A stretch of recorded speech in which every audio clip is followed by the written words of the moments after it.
Good morning, or depending on when you're watching this, good afternoon, good evening, or good night. My name's Ross, and as always, told out of Voice of Radio. So today, we need to do a little bit of a roundup and talk about 4 new cards that have gone and been revealed from that upcoming VMAX Climax set in Japan. This has not been confirmed. However, it is very likely that these cards are all going to appear in Brilliant Stars. We have already had confirmation of a bunch of cards from VMAX Climax, essentially all the new ones. We've already had confirmation that a bunch of them are going to be in Brilliant Stars. So I can't tell you for absolute certainty that these will be in Brilliant Stars, but I can tell you with absolute certainty that I would be extremely surprised if they weren't. So with all of that borne in mind, let's start off with Ice Cube, and shout out to the lovely Antoine Boulet, who has provided our translation here, as you might have guessed. And there's something really cool about this Ice Cube, and my question is, have you spotted it?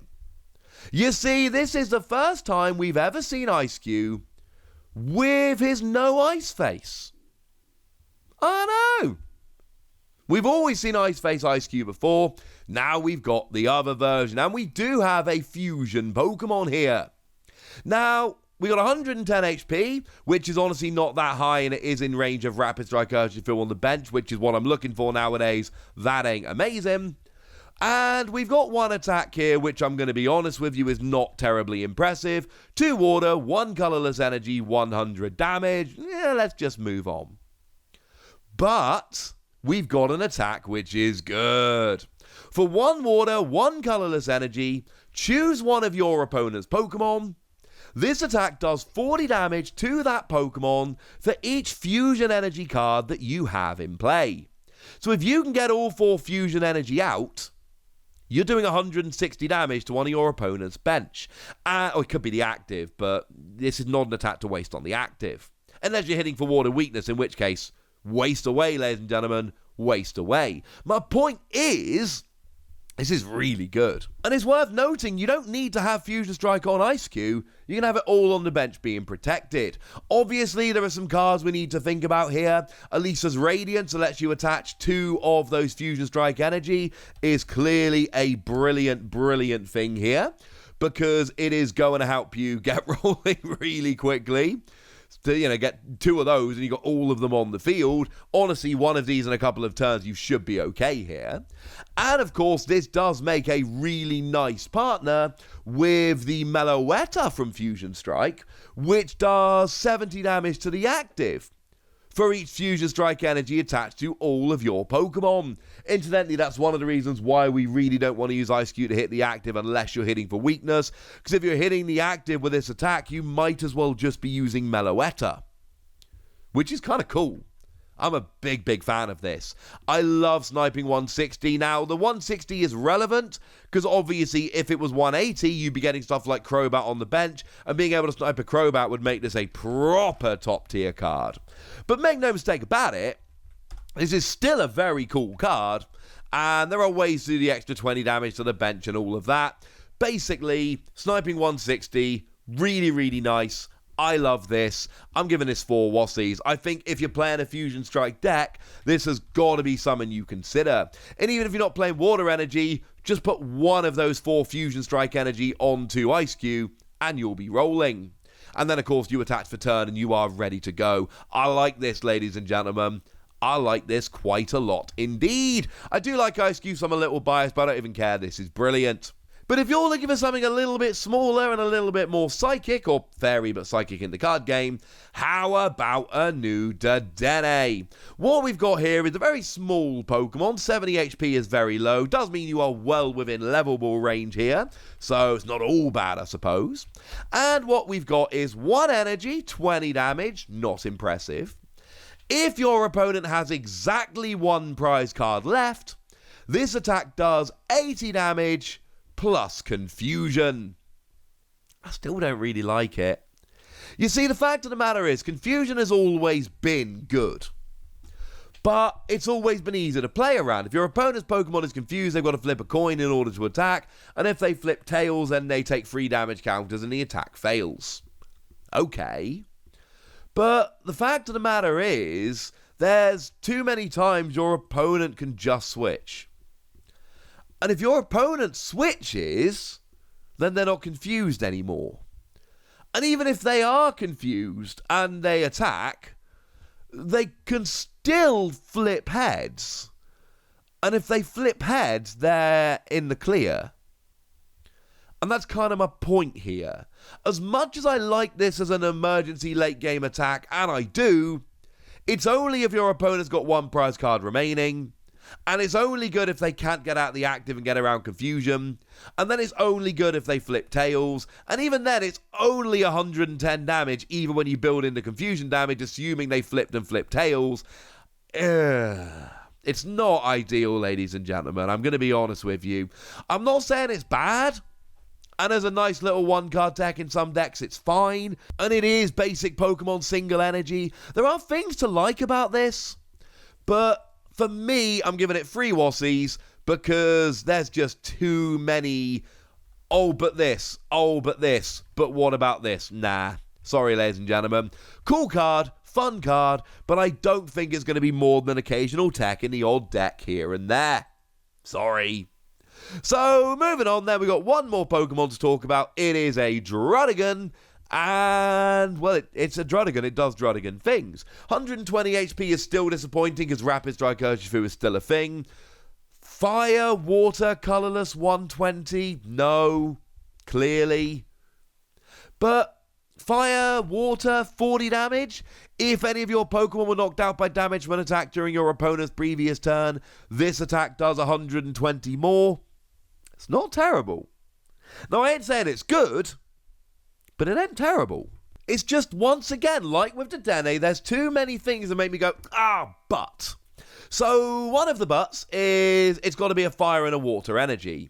And sure, we've got ways to accelerate water energy. We've got Frostmoth, we've got Frostlass, etc. But actually, Frostmoth doesn't work, because Frostmoth only attaches to your bench water Pokemon, and this is a dragon.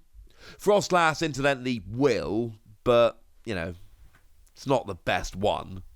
And on Dusty Play, it's still good, it's just not perfect. And we lost Welder for fire decks. Oh, but then again, we are getting that stadium, aren't we? And that stadium lets you attach a fire energy to one of your Pokemon. It's that Magma Basin. It's coming in Brilliant Stars. You've got to take 2 damage counters, but you get to attach a fire energy to a bench fire Pokemon, and it's the Dragon Pokemon. So actually, all the best ways we've got to accelerate energy don't work because you're a Dragon Pokemon. It's just not that easy to get the energy on. And then when you do, 160, okay, it's not enough. It's not enough to KO something like a Crobat. And with Ice Cube, when you're hitting the bench and taking out support Pokemon, etc., that's good. But when you're hitting the active, and you're probably going to have to combine with Gusting or something like that if you want to take out a weaker bench Pokemon, it's just not good enough. And you had to have a Pokemon KO'd last turn as well. I'm not saying Druddigon's bad. I'm just saying it's too awkward. When I see these kind of revenge attacks, I'm thinking back to the Terrakion from Noble Victories, which incidentally is one of my top 3 favourite cards ever made. I absolutely adore the card. It is a phenomenal card. But that one was just fighting colourless energy, and it did 90 damage, which was super relevant back then. And it hit an amazing weakness on Darkrai. It destroyed Darkrai. It was hilarious. And yeah, it was an amazing card. But that had easy ways to accelerate energy. Celebi was a particular favourite of mine. It hit a phenomenal weakness rather than no weakness. It got one-hit KOs on the myriad of support Pokemon around at the time, like things like Celebi, but also things like Shaymin and all of that, and there were loads at the time that were played very heavily in a whole bunch of decks. Terrakion was one of the very best cards in the format, but there were so many things about the format that made it great. Druddigon is missing all of that. I'm giving it between 2 and 3 Wossies. We don't give half Wossies. That would be barbaric. I really want to like it, but I'm going to be honest with you. There's too much awkwardness.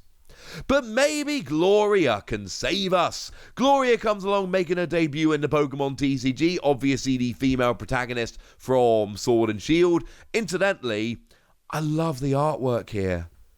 Like, and we all know that house from the game, and I know it's a stock artwork of Gloria, but the background is really beautifully done here, and I'm a big fan. What Gloria does is it lets you search your deck for up to 3 basic Pokemon that don't have a rule box, and put them onto your bench, and then you shuffle your deck. And this is fine. It's quite nice. It's kind of like Pokemon Collector, but it's nowhere near remotely in the same ballpark as Pokemon Collector. You see, again, Pokemon Collector was very much, it was a product of its time. It let you search for 3 basic Pokemon, but it put them into your hand. And at the time, one of those Pokemon that everybody would go and get would be Uxie, and Uxie then you played it from your hand to your bench, you drew until you had 7 cards in your hand, and you were good. Here, we've got Pokemon like that, but they're Crobat that has a rule box, or Kricketune that has a rule box. Generally speaking, these draw Pokemon have rule boxes, so you're not going to be getting them. And sure, you can get something like a Minccino to set up for a Cinccino in the future, but that ain't the same, ladies and gentlemen. That ain't the same. It's nice, it's fine, but the fact that it's Pokemon that don't have a rule box, and the fact that they go straight to your bench so you don't get coming into play abilities if there are any relevant ones, that is actually kind of important and kind of relevant. It is, shall we say, not ideal. You know, we could put this side by side with something like Chili and Silent and Cress, and it's a very different card. Because Chili and Silent and Cress goes and gets you 3 Fusion Strike Pokemon, and of course that Fusion Strike Pokemon could be Genesect, which has got a phenomenal draw engine. Also, they go into your hand. So, Chili and Silent and Crest for Fusion Strike decks, amazing. This for regular decks, not so good. In Fusion Strike, we got Adventures Discovery, which searches for 3 Pokemon V, and puts them into your hand, and one of them can be Crobat that you then play to be your draw engine. The general rule of these search for X number of Pokemon early game cards is that you want one of the Pokemon to be a draw engine. It was true for Pokemon Collector, it's true for Chili and Silent and Crest, it's true for Adventurer's Discovery. It's not going to work here. Gloria doesn't do that. And I honestly don't like it anywhere near as much as the other cards I've just named. It's nice to get you set up, but it's one of those cards where you're going to get 3 basic Pokemon and then wait. And sometimes these cards are good. Cards like this have seen play in the future without the draw engine, and if you're playing a single prize deck, I could absolutely see this as a nice turn 1 option to get rolling, but it is, shall we say, very far from ideal. I'm giving it an ordinary everyday run-of-the-mill garden variety 3 Wassies. It's fine, but it's not good, and I would like it to be good. So there we go, ladies and gentlemen, 4 new cards from VMAX Climax that are almost guaranteed to come in Brilliant Stars, though it hasn't been announced yet. And now I want to hear from you guys. I want to know which of these you like. I want to know how much you like them. I want to know anything you want to tell me. So go nuts in the comment section, but be nice. And then make sure you like this video, subscribe to this channel, follow me on Twitter at TheWassie, and Twitch for some live action at twitch.tv/PTCG Radio. If you want to support the channel, get some bonus podcasts and all that good stuff, head on over to patreon.com/PTCG Radio, where you can do exactly that. But by far the most important thing, as always, look after yourselves till next time, would ya? Thank you very much for watching. My name's Ross, and you've been watching PTCG Radio.